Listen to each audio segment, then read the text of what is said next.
Bonjour à tous, c'est Valérie Samin de la laiterie des Ardennes. Nous sommes aujourd'hui le mercredi 12 juin et je vous poste la 9e vidéo. Je me trouve actuellement à Saint-Georges-sur-Meuse, donc où nous sommes en SB. Donc on est près de Warem pour se situer un petit peu. On est plutôt dans des bonnes terres, dans des terres limoneuses, avec sous-sol argileux, terre très profonde, donc pas un caractère séchant.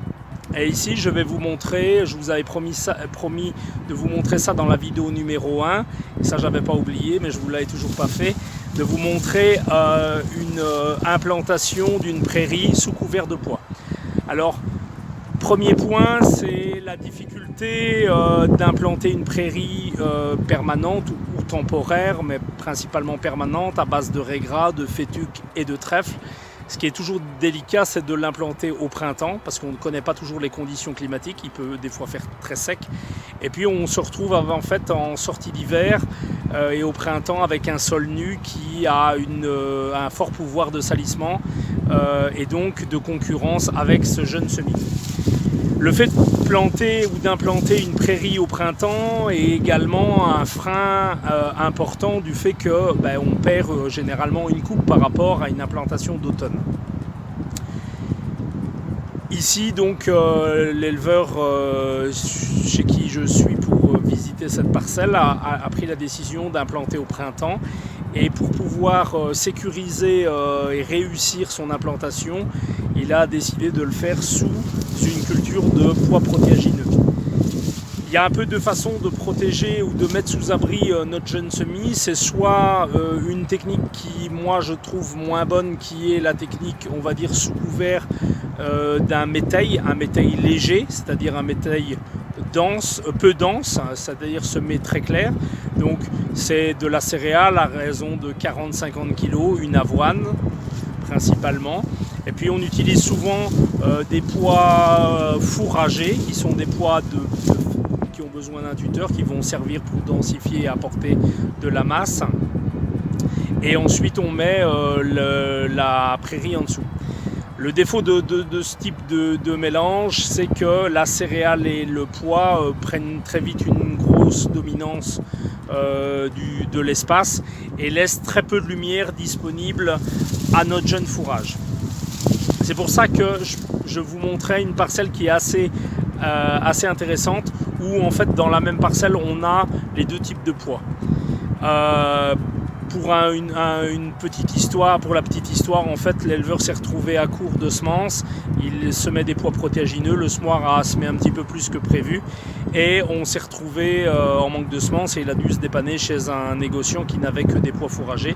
Et donc ici, les fourrières ont été faites en pois fourragés, sans céréales. Et en fait, je vous montrerai un petit peu la différence de développement de la prairie qui se trouve en dessous. Alors,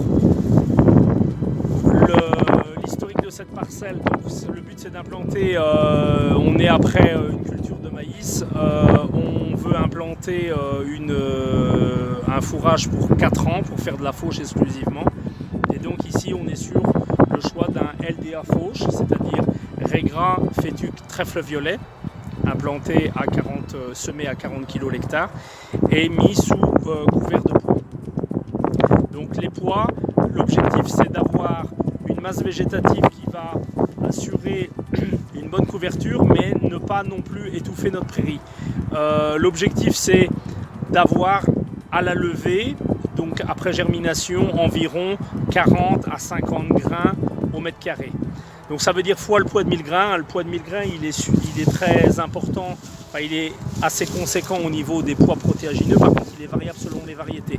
Vous avez une variété Tonga par exemple qui a des poids de 1000 grains qui peuvent même descendre en dessous les 200.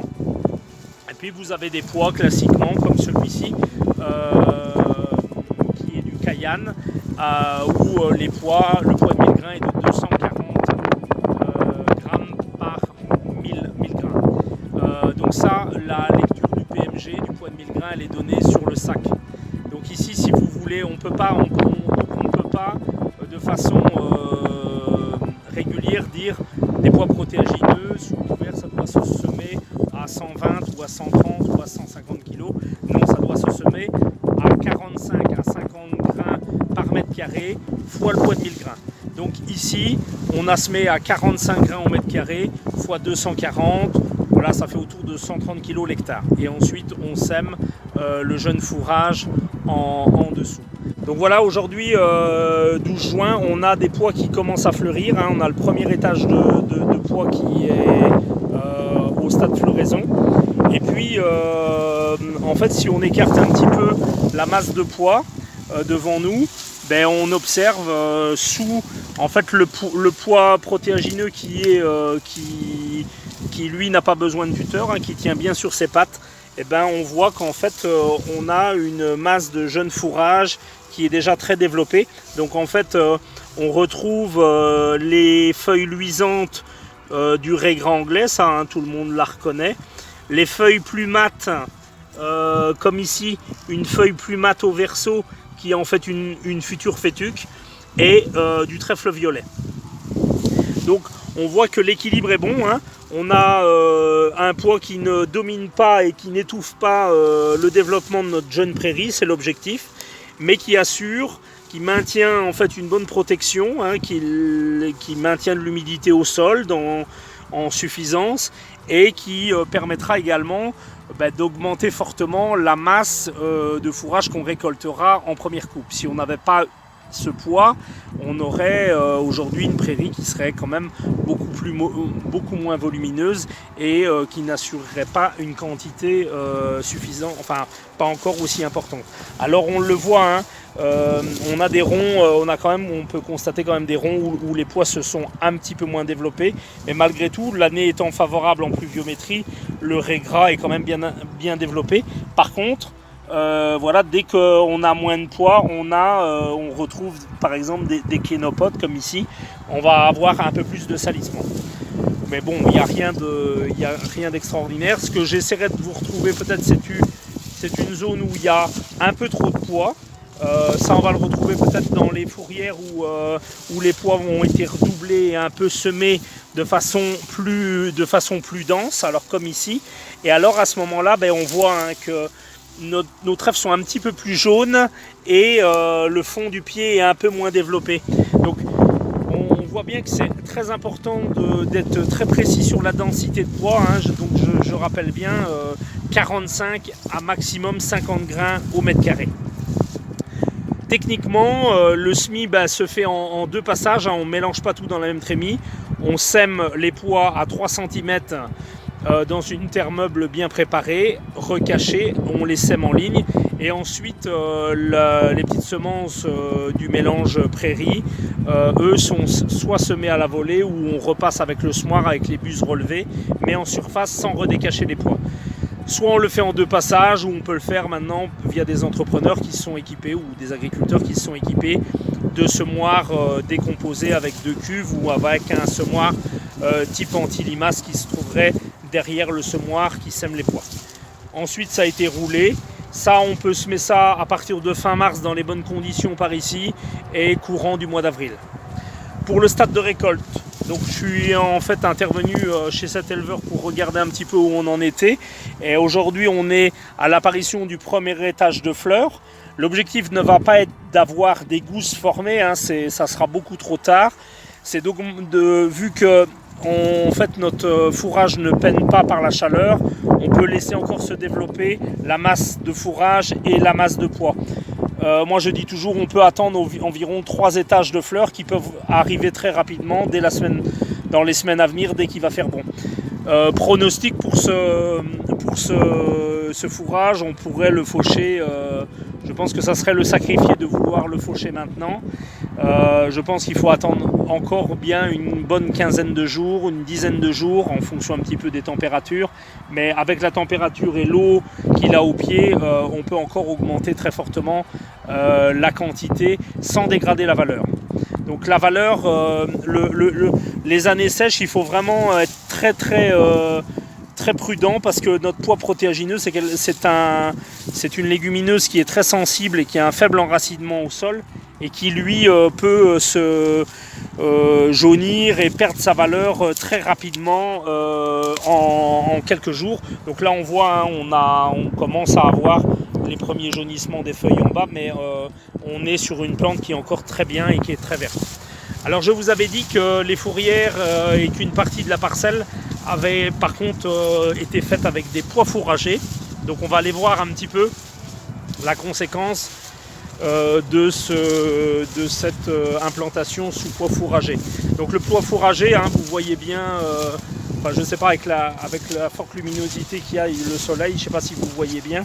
En fait, on a bien des fleurs blanches sur les pois protéagineux. Quand on voit la graine, on a un gros pois de 1000 grains, on a sur une grosse graine. Et ici, en fait, on a un pois fourragé qui fleurit violet. Qui n'a pas les mêmes non plus les mêmes vrilles, hein. On est sur un produit ici qui se tient beaucoup moins bien avec une tige plus fine et qui logiquement nécessite un tuteur, souvent l'avoine ou le triticale qu'on va retrouver dans les métailles. Alors le gros défaut, hein, de justement ici en fait on peut pas non plus, c'est une mauvaise expérience, mais le fait de ne pas avoir de céréales fait que sur les dernières pluies, le pois fourragé est en train de verser.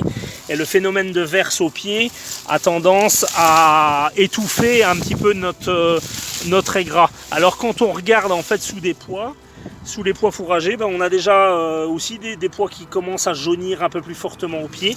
Et on a un développement du régras de notre prairie beaucoup plus faible. Les régras ça va, mais alors par contre les trèfles qui aiment bien la lumière, eux ils sont beaucoup moins bien développés. Donc voilà, c'était pas expérimental, mais c'est une bonne expérience pour se rendre compte que le pois fourragé pour moi est moins bien adapté à l'implantation sous couvert de prairies. Donc ici on voit, hein, sur la parcelle, à mon avis, il a commencé à manquer un petit peu de poids dans le semoir, et on voit que on a une prairie qui est un petit peu moins belle et surtout un peu plus sale. Petite conclusion par rapport à cette implantation sous pois protéagineux. Le pois protéagineux répond parfaitement à nos attentes d'une bonne implantation de printemps. Ça évite le salissement, ça va assurer une masse végétative conséquente et surtout de bonne qualité pour des vaches laitières, hein. On a quand même une bonne teneur en protéines. Je vous ai montré qu'il est important de respecter vraiment la densité de pois, ni trop peu, ni de trop, sous peine de pénaliser le développement de notre fourrage. Et puis la récolte. Beaucoup d'éleveurs ont tenté ces techniques-là et les ont arrêtées. Parce que, en fait, en conservation sous enrubanné, on a souvent des attaques de souris ou de rongeurs qui sont très friands des pois et qui viennent se nicher dans les ballots. Alors si vous faites la récolte sous ballot enrubanné, alors il faut être très prudent et se prémunir par rapport à ça, par des palettes, par l'application de ronds d'autocide autour des ballots et d'observer, ne pas les laisser surtout dans des champs comme ça sans protection, ou alors de le réaliser en couche dans l'ensilage au moment des deuxièmes coupes. En termes de valeur, c'est un super produit. En termes d'appétence, ça l'est un peu moins. Mais je note quand même, je mets un bémol par rapport à ça. La priorité qui est donnée, c'est vraiment réussir l'implantation de la prairie. C'est ça la priorité. La qualité du fourrage qui sera donné par ce pois, on va dire qu'il est un peu secondaire. C'est une opportunité de ramasser ça sous forme de ballot. Ça ne représente jamais des grosses quantités d'ailleurs, hein, parce que vous implantez souvent 3, 4, 5, 6 hectares, mais pas 20 hectares d'un coup. Donc voilà, ce n'est jamais la base d'une ration. Je sais que certains techniciens plutôt dénigrent un petit peu cette technique d'implantation sous des pois, parce que justement on dit que les pois ne sont pas très appétants ou que les vaches ne le valorisent pas bien. Moi j'ai jamais rencontré ce genre de phénomène et c'est pas gênant, dans le sens où ça répond parfaitement à nos objectifs d'implantation d'une jeune prairie, et on viendra même la revoir après la fauche. Généralement c'est très performant, parce qu'on a encore, je pense, les racines de pois qui sont présents, qui ont ramené quand même un peu d'azote au niveau du profil, au niveau de l'horizon de nos raies gras, et ça est très favorable pour le redémarrage en deuxième cycle après la fauche.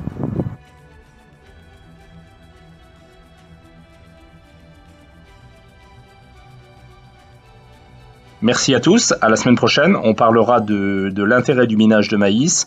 Je vous invite également à vous abonner à cette chaîne. Merci, au revoir.